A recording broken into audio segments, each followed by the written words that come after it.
जरा एक अर्जंट काम होतं. अरे आता मी चाललोय घराकडे. आत्ता आत्ता काय आहे आता? अरे भावा, आपली जी ऑर्डर गेली ना मुंबईला, त्याच्या डिस्पॅच ऑर्डर तुझ्या सह्या पाहिजेत. आत्ताच पाहिजे रे. हो ना भावा, जरा अर्जंट आहे. क्या नंतर करू की उद्या केलं तर चालणार नाही काय? अरे नाही भावा, उद्या नाही चालणार, नाही तर मी तुला थांबवलं नसतं. आणि जी आपली दुसरी ऑर्डर आहे ना, त्याच्या कॉन्ट्रॅक्टवर पण तुझ्या सह्या पाहिजेत. आणि त्याच्यात काही छोटे मोठे बदल असेल तेही तुला करता आले तर बघ ना तू. हे शेपूट वाढतच जाणार बाबा. उद्या करूया की. अरे नाही भावा, उद्या करता आलं सर, मी तुला आज थांबवलं असतं का? अरे काय झालं, नेमका मास्तरी माझा फोन आलता आता.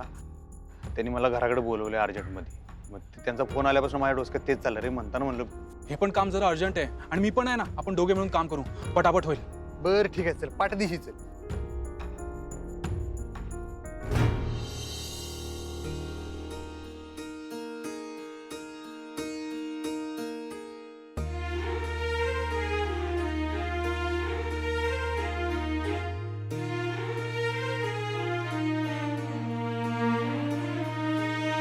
आवरलं.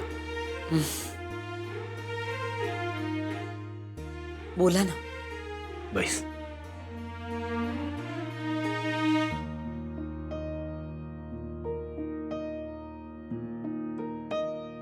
चारू, ज्या दिवशी तू तुझ्या बाबांना बघायला घरातून निघाली होतीस तेव्हा मी बेंगलोरला होतो, आठवतंय ना? मला बेंगलोरला फोन आला. तुझ्या ऍक्सिडेंट बद्दल कळलं. मी ताबडतोब कोल्हापूरला परत आलो. जिथे ऍक्सिडेंट झाला होता तिथे गेलो. पोलिसांनी गावकऱ्यांना हाताशी धरून दिवस रात्र सगळ्यांना शोधायचा प्रयत्न केला. आम्हाला तू सापडली नाहीस. आणि मग केव्हा तरी एकदा तुझ्याशी मिळती जुळती एक डेड बॉडी मिळाली. आम्हाला वाटलं तूच आहेस म्हणून आम्ही. आता लक्षात येतंय ती तू नव्हतीस. चारू, ज्या बाईंनी तुला वाचवलं, तुला सांभाळलं, तुझ्यावर उपचार केले, त्या बाईंचं आयुष्यभर ऋणी राहील मी. आयुष्यभर. पण भुवनेश्वरीचं काय? सांगतो. ती डेड बॉडी मिळाल्यावर मन मानत नव्हतं, पण मान्य करावं लागलं की तू आता नाहीयेस. चारू, ते दुःख पचवणं खूप कठीण होतं. शक्य नव्हती ही कल्पना सहन करणं की तू नाहीयेस. मला जीव द्यायची इच्छा झाली होती चारू, पण आपल्या अधिपतीकडे बघून स्वतःला सावरलं. त्याचा एक प्रश्न माझ्या काळजाचं पाणी पाणी करायचा. आई कुठे आहे असं विचारत असेल नाही? हो, एकच प्रश्न तो धाय मोकलून रडत विचारत होता सारखा सारखा, माझी आई कुठे आहे? त्यानं धोसरा काढला होता तुझा. आईशिवाय दुसरं काही सुचत नव्हतं त्याला. आजारी पडला होता, तापानं फणफणला होता. त्या तापात सुद्धा तो हेच विचारत होता, माझी आई कुठे आहे, माझी आई कुठे आहे? या सगळ्यात माझी अवस्था खूप वाईट झाली होती. मला तुझी पोकळी सतत जाणवत होती, पण अधिपतीला जो त्रास होत होता ना, तोही सहन होत नव्हता. खूप वाईट वाटत होतं मला. चारू, मी तुला विसरणं या जन्मात काय 7 जन्मात शक्य नव्हतं. मी तुझ्याशिवाय जगणंही शक्य नव्हतं. पण अधिपतीसाठी मला जगावं लागणार होतं. अधिपती वेड्यासारखी तुझी वाट बघत होता. त्याला काहीतरी सांगून मी वेळ मारून न्यायचो, पण त्याचा सतत एकच प्रश्न, माझी आई कुठे आहे? माझी आई कधी येणार? माझी आई मला कधी भेटणार? मी सारखं सारखं त्याला काय सांगणार चारू? मला कळत नव्हतं मी त्याला काय सांगू. शेवटी कधीतरी त्याला सांगितलं की तुझी आई आता देवाघरी गेली. चारू, त्यावर आपल्या अधिपतीनं स्वतःची छोटीशी बॅग भरली, माझ्याकडे आला आणि मला म्हणाला, बाबा मला पण देवाघरी घेऊन जा, मला माझ्या आईकडे सोड. कुठं चाललंयस बाळा? माझी आई देवा घरी गेली ना, तर मला पण देवा घरी जायचंय. आणि मला भीती वाटत होती की हा मुलगा या दुःखातून सावरतोय की नाही. त्याचा विश्वास बसत नव्हता ग, की त्याची आई या जगात नाही आहे, ती त्याला परत कधीच दिसणार नाही. मी फक्त वेळ मारून नेत होतो. त्यानं तुझी आठवण काढली की मी दुसरंच काहीतरी बोलायचो, त्याला तुझ्या आठवणीपासून लांब न्यायचो. पण त्याचा काही उपयोग होत नव्हता. त्याचं सगळं जग तू होतीस चारू, आणि माझी इकडे तारेवरची कसरत सुरू होती. मी माझं दुःख सांभाळू की आपल्या पोराला सांभाळू? आणि मी प्रत्येक क्षणी स्वतःला दोष देत होतो. मला काय दुर्बुद्धी झाली आणि मी बेंगलोरला गेलो. मी का तुला बसनी जाऊ दिलं? कार वापरत नव्हतीस कधीच. मी तुला वेळोवेळी समजावून सांगायचो, बसनी जाऊ नकोस. तू माझं कधीच ऐकलं नाहीस. पण त्या दिवशी चारू, मी हट्ट करायला हवा होता. तुला बस न जाण्यापासून थांबवायला हवं होतं.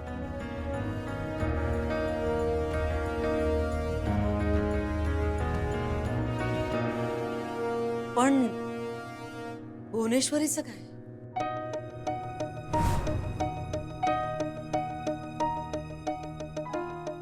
सांगतो ना, सगळं सांगतो. चारू, आपल्या घरात सगळीकडे तुझ्या आठवणी होत्या, म्हणून मी अधिपतीला काहीतरी कारण काढून बाहेर फिरायला घेऊन जायचो, तुझ्या आठवणींपासून दूर. मला वाटायचं त्याला थोडा विसर पडेल तुझा. असेच एके दिवशी आम्ही बाहेर गेलो होतो. मला रस्त्यात कोणतरी ओळखीचं भेटलं. मी त्यांच्याशी बोलत होतो आणि अचानक अधिपतीनं माझा हात सोडला आणि हात सोडून तो पळायला लागला. मला हे लक्षात यायला काही सेकंद गेले. जेव्हा मला कळलं की अधिपती माझ्या हातात नाही आहे, मी हादरलो. मी त्याच्या मागे पळालो, वेड्यासारखा त्याला शोधायला लागलो. अधिपती मला रस्त्याने पळताना दिसला. मी त्याला थांबवायचा प्रयत्न केला, हाका मारल्या, त्यांना ऐकलंच नाही. तो धावत राहिला. एका पाठमोऱ्या बाईला जाऊन त्याने मिठी मारली आई, आणि आई आई म्हणून तो हाका मारायला लागला. चारू, मी जागच्या जागी थांबलो. आपला अधिपती आई कुणाला म्हणतो हेच मला कळेना. ते जवळ जाऊन बघितलं.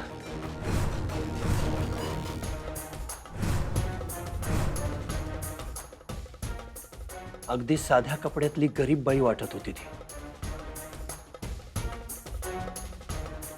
चारू, मी जेव्हा तिचा चेहरा पाहिला मला धक्का बसला. हुबेहूब तुझ्यासारखी होती ती.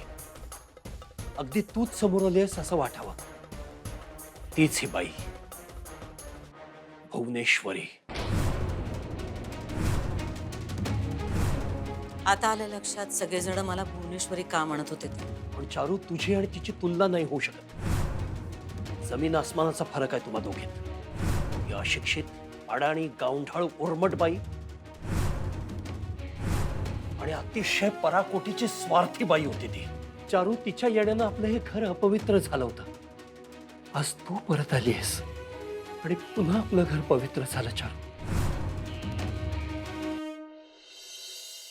तुम्ही शांत व्हा बघू. असं का म्हणताय? असं काही होणार नाही. असं काय नाही होणार काय? आता कोण विचार करणार माझ्या भोळीचा? समद्यांना जे पाहिजे ते मिळालं, पण माझी लेक मात्र घराबाहेर आहे. आजी, तुम्ही रडू नका ना, प्लीज शांत व्हा. माझ्या भुवीनं या घरासाठी, या अधिपतीसाठी लय कष्ट येचलेत ग. फक्त मलाच माहित आहे, तू आता आलीस, मी बघितलंय समजा. पण आता ही बाई आली आणि माझ्या भुवीच्या समध्या कष्टावर, तिच्या मायेवर पाणी पडणार बघ. कशी असेल ग माझी भुवी? कशी असेल? कुठं असेल? सुखरूप असेल ना वा? हो आजी. अहो, मॅडमचं पत्र नव्हतं का आलं? ते जिथे आहेत तिथे सुखरूप आहेत. आणि हे बघा, सगळ्यात महत्वाची गोष्ट, मी आणि अधिपती मॅडम जिथे असतील तिकडून त्यांना घरी घेऊन येणार. तुम्ही प्लीज काळजी करू नका. आणि त्यांना कोणी शोधणार नाही आता असा प्लीज समज करून घेऊ नका. नाही नाही नग, मीच जाते आणि भुवीला शोधते. आता ही बाई आली आहे म्हणजे मला काही या घरात थारा नाही. मला घराबाहेर जावं लागणार. मी जाते, भुवीला शोधते आणि आम्ही दोघी एकत्र राहू. हो आजी, तुम्ही असं का बोलताय? अशी टोकाची भूमिका का घेताय तुम्ही? आणि मला सांगा, नाती अशी अचानक बदलता येतात का? हो, तुम्ही अधिपतींच्या आजी आहात आणि नेहमी राहणार आहात. बाबा पण तुम्हाला अंतर नाही देणार, मी सांगते तुम्हाला. आणि तुम्हाला सांगू का, चारुलता मॅडम सुद्धा खूप चांगल्या आहेत, समंजस आहेत. चल, काळजी करू नका. तुला काय ग माहिती? तू तर आत्ताच भेटलीस नव तिला. मी त्यांना आत्ताच भेटले, बरोबर आहे, पण 1-2 भेटीतच मला कळलं त्यांच्या वागण्या बोलण्यावरून की त्यांचा स्वभाव चांगला आहे, त्या मनाने चांगल्या आहे. आजी, मी सांगते ना, आम्ही सगळे आहोत. कळलं? होय, कळलं.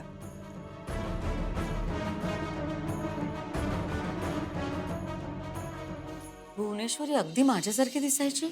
अगदी तुझ्यासारखे. पण चारू, फक्त चेहऱ्यात साम्य तुमच्या, बाकी सगळ्यात फरक. विचारात, वागण्यात, शिक्षणात, संस्कारात तुमची तुलनाच नाही होऊ शकत. चारू, तुझ्या नखाची सुद्धा सर नाही त्या बाईला. पण चेहरा, त्या चेहऱ्याने सगळा घात केला, माझाही आणि आपल्या घराचाही. त्या चेहऱ्याचा खूप फायदा घेतला तिनं, आणि अधिपतीनं आई म्हणून स्वीकारलं ना तिला.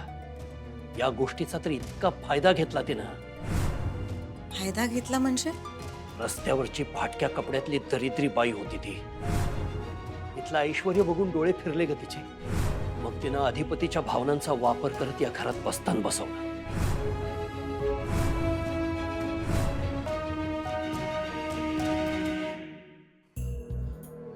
बया बया बया,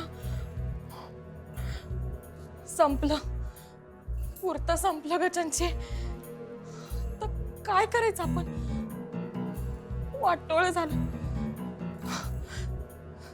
समजा वाटोळं झालं ग. अगं तुला कळतंय का? ताई घरात नाही तर आपल्याला कोण कुत्र विचारणार आहे? मे अगं कोण कुत्र विचारायचं सोड. कुणी घरात बी ठेवून घेणार नाही आता आपल्याला.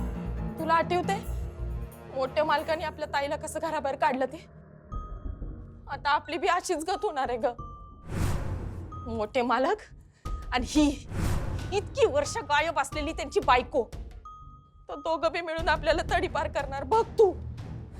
मम्मी आता काय करायचं ग? आता काय नाही करायचं, फक्त एकच काम करायचं आता. काय? आपला गाशा गुंडाळायचा आणि कल्टी मारायची. अगी मम्मी येडी काय ग तू? एवढ्यात हार नसती मानायची. अगं हार काय नाही मानायची चंचे. अगं आपण हारलोय, हार झाली आपली. पास आता अधिपती लवकर यायला हवेत. त्यांच्या खऱ्या आईला बघून केवढा आनंद होईल त्यांना. हॅलो अधिपती. हा हो मास्तरीन बाई, तुमचाच विचार करत होते. 100 वर्ष आयुष्य तुम्हाला. तुमचे लेख फोन येऊन गेले, पण मला आता लगेच येता येणार नाही हो. काम जरा एक महत्वाचं चालू आहे. म्हणताना म्हणलं काय काय विषय जरा सांगा तर. नाही नाही तुम्ही आधी घरी या, मग कळेल तुम्हाला.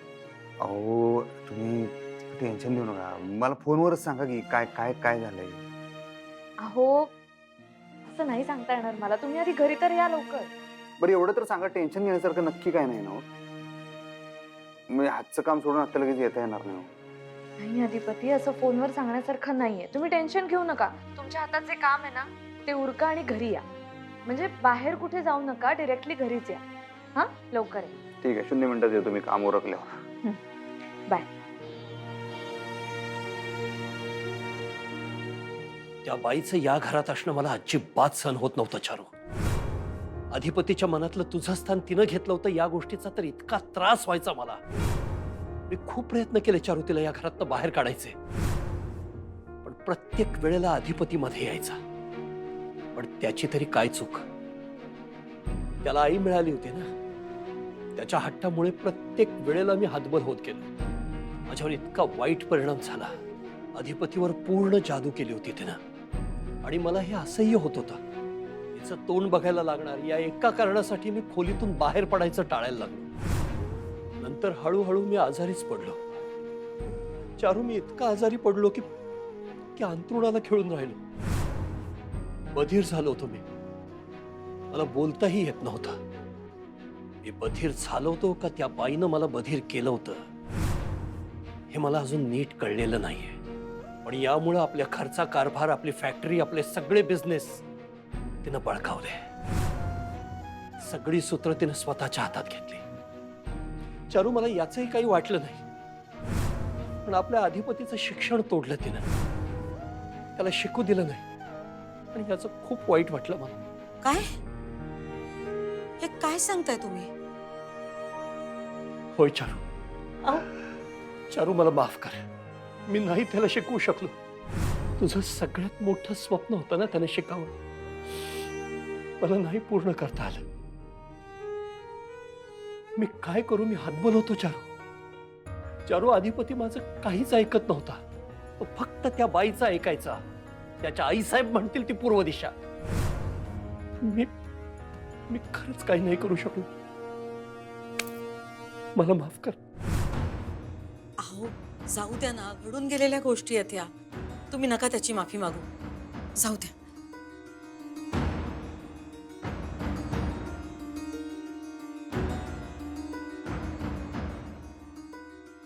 बाईनं अधिपतीच्या मनात माझ्याबद्दल इतका द्वेष भरला ना चारू, आमच्यातला संवादच संपवला त्यानं. आणि मी अधिपतीला काहीही सांगितलं तरी त्याला पटत नाही. त्याला मी माझं म्हणणं सतत चुकीचं वाटतं आणि ती बाई जे म्हणेल ती त्याच्यासाठी पूर्व दिशा. राग यायचा मला, मी ओरडायचो, भांडायचो, व्हायलंट व्हायचो. कारण मला कळत होतं चारू की ती बाई हळूहळू अधिपतीला संपवते, आपल्या घराला संपवते. माझ्या डोळ्यासमोर माझ्या मुलाला अंधारात ढकलते, पण मी काही करू शकत नव्हतो. मी पुरता खचलो होतो चारू. माझ्याच मुलाला हाताशी धरून त्या बाईनं मलाच संपवलं. ते अधिपती कधीही माझा ऐकण्याच्या मनस्थितीत नव्हता, आत्ताही नाहीये. आणि नंतर त्यानं माझ्यावर ट्रीटमेंट सुरू केली, तिच्या डॉक्टरना हाताशी धरून. चारू, त्या ट्रीटमेंटमुळे मी फक्त मनानं नाही, मी शरीरानं सुद्धा लोळा पांगळा झालो. हे सगळं आठवलं ना तरी मला प्रचंड राग येतो त्या बाईचा. आणि त्याच रागाचा कडेलोट झाला त्या दिवशी आणि मी हाकलून दिलं त्या बाईला. हे खूप आधी करायला पाहिजे होतं मी चारू. मला जर आधी माहिती असतं ना की तू घरी परत येणार आहेस तर मी त्याच्या आधीच तिला घराबाहेर काढलं असतं. जरा शांत व्हा बघू. चारू, तुला माहिती नाहीये मी काय काय भोगलंय. चारू, तू कल्पना करू शकत नाहीस इतकं भोगलंय मी. नीच बाई होती ती, नीचपणाचा कळस होते. त्या बाईचं तोंड बघायचं नाहीये मला पुन्हा माझ्या आयुष्यात. पण चारू, या सगळ्यात मी आपल्या अधिपतीसाठी तुला जे हवं होतं त्यातलं काहीच नाही करू शकलो. तुम्ही शांत व्हा बघू. मी आता आले ना.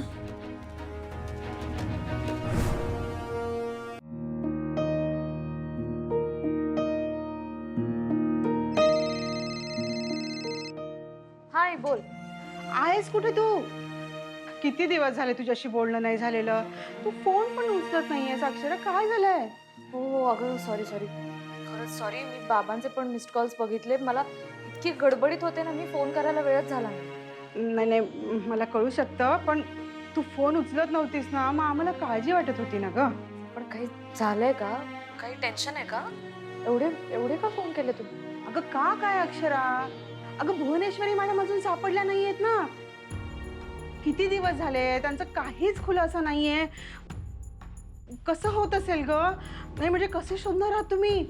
अरे देवा, नाही म्हणजे अधिपतीराव कसे आहेत ग? त्यांना सवय नाही ना आईशिवाय राहण्याची. मला काळजी वाटत होती म्हणून विचारते. काय काय घडलंय? काही कळालंय का तुम्हाला अक्षरा?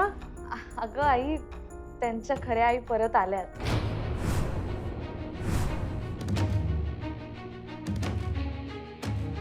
अगं काय सांगते? अगं मग बोलायचं ना, मगासपासून मी बोलतीये, सांगत नाहीस तू अक्षरा. अगं किती चांगली बातमी आहे.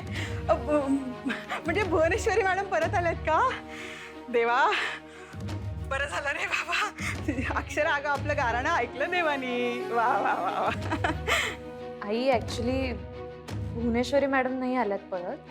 अगं काय बोलतेस? म्हणजे त्यांच्या आई परत आल्या असं म्हणालीस ना तू? अगं म्हणजे त्यांच्या खऱ्या आई परत आल्या आहेत. चारुलता मॅडम, ज्यांनी त्यांना जन्म दिला होता. अगं काय बोलतेस तू अक्षरा? नाही बाई, मला काही कळतच नाही. अगं तू आता म्हणालीस ना त्यांच्या आई परत आल्या, म्हणजे भुवनेश्वरी मॅडम परत आल्या, हो ना? अगं आई नाही, मी तुला तेच सांगतेय, त्यांच्या खऱ्या आई परत आल्या आहेत.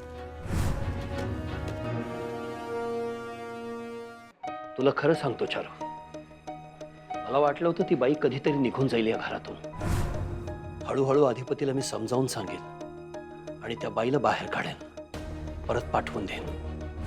आणि नेमकं हे त्या बाईनं ओळखलं. तिनं अधिपतीला सतत स्वतःकडे बांधून ठेवलं. एखादा जॅकपॉट लागावं ना, एखादी खजिन्याची किल्ली सापडावी, तसा अधिपती सापडला होता तिच्या हातात. अधिपतीला मी हळूहळू सांगायचा प्रयत्न केला की बाळा, ही तुझी आई नाहीये. पण तो ऐकण्याच्या मनस्थितीत नव्हता. त्याच्या मनानं घेतलं होतं की हीच माझी आई. मी तिला बाहेर काढायला लागलो की अधिपती हट्ट करायचा, मी पण बाहेर जाणार त्याच्याबरोबर म्हणून. तो नसताना जर मी तिला घराबाहेर काढलं तर ती परत यायची अधिपतीच्या मायेचं नाटक सांगत.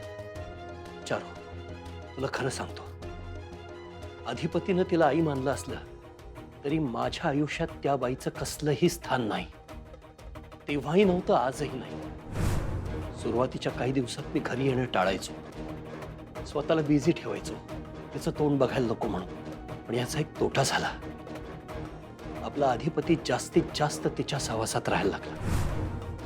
मला एकाच गोष्टीचं बरं वाटत होतं चारू, की काही का असे ना, अधिपती हसतोय, तो खुश आहे, तो बोलतोय, आपल्या आईच्या दुःखातनं हळूहळू बाहेर येतोय, किमान तो आजारी पडत नाहीये.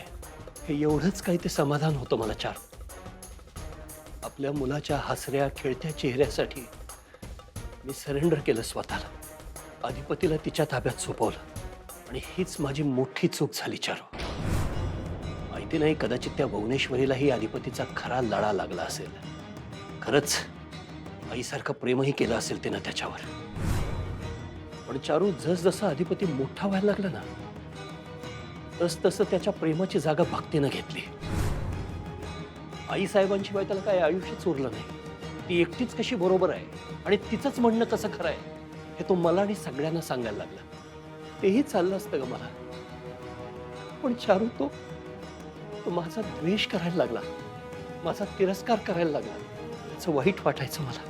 आणि हे सगळं त्या भुवनेश्वरीनं घडवून आणलं होतं. माझ्याच पोटच्या मुलाला तिनं माझ्यापासून तोडलं, लांब नेलं.